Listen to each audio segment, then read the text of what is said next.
Okay, let's get this show on the road. Today is April 15th, and it's normally tax day. I've already filed my taxes, fortunately, but no, the tax day in 2020 has been extended quite a ways into the future, just as all of our lives have been extended in the future. Give you an idea of what I'm trying to show you here.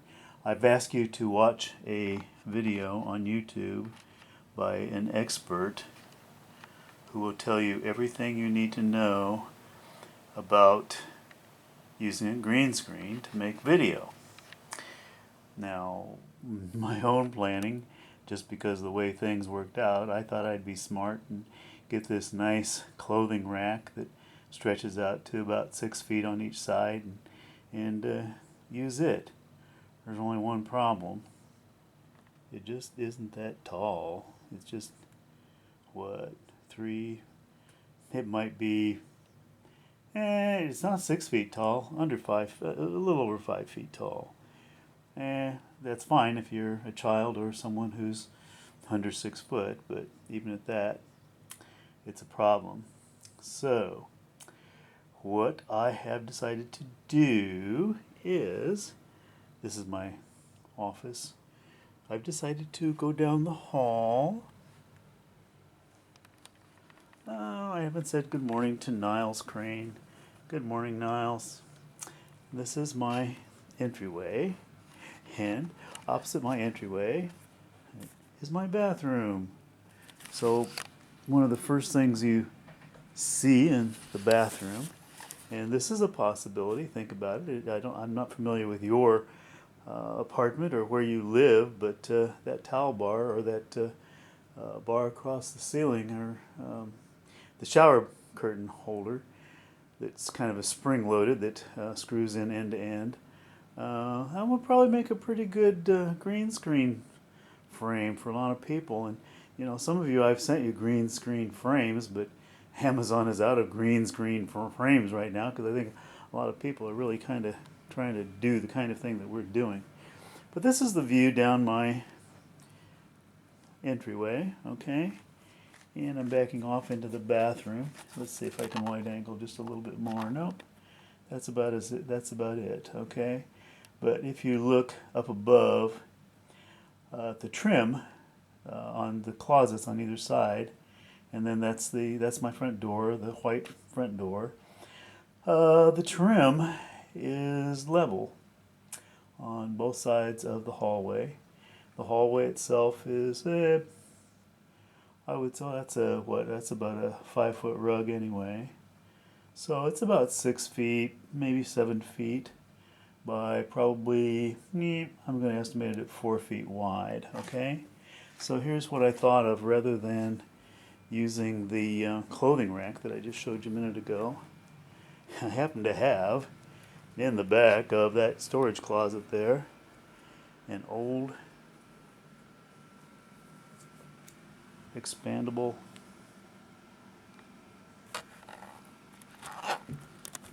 curtain rod. I think I'd used it maybe as a bathroom shower rod when I first moved in. But at any rate, it almost expands. It just barely expands to the size of the hallway.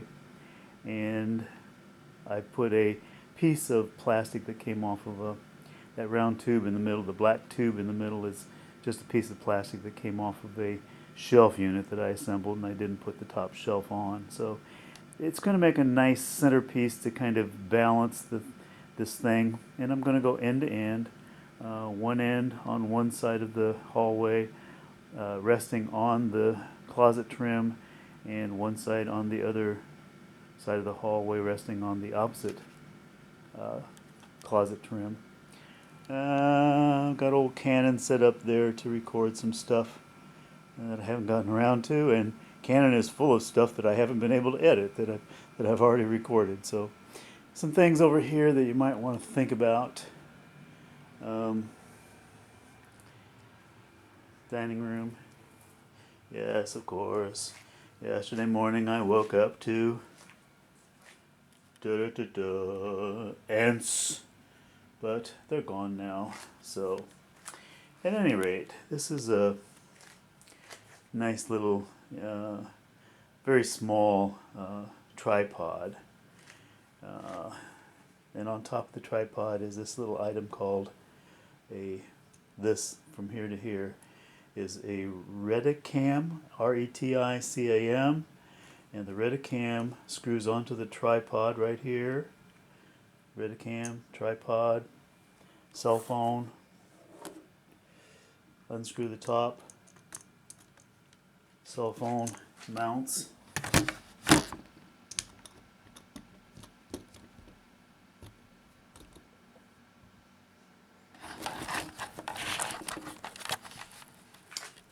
Just like that. And I do want to make a special note that let's all try and use a landscape format for everything that we videotape, just because we can flip them around as editors, but it just makes the job of editing your footage that much more difficult.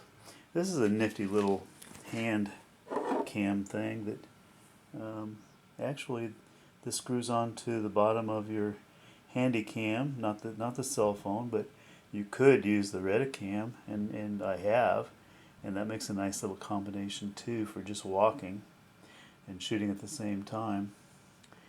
And then the bottom, of course, itself screws into the base of a tripod or the top of a tripod. And then there's this nifty little thing over here on the shelf that I haven't had a chance to use yet. This little tripod is really to be used in the car. Sticks on the windshield or wherever you want to stick it. This one is a really nice one because it moves up and down, and it can be adjusted 360 degrees and so forth. So there are some initial ideas of how to go about filming. Of course, if you're talking about keeping your cell phones in a stationary position, there are just all kinds of ways that you can prop things up and so forth just to make that happen. So not difficult. And then do watch this gentleman's video on how to use a green screen. Incidentally, this is a little diorama box that I use for photographing small objects in green screen. And of course, I could put any kind of background in that I want, that kind of thing. Okay, so I will let you know how my green screen works in my hallway after I do a lot of taping and making sure that it's all nice and steady. And then we'll talk some more. So, okay, for now, bye.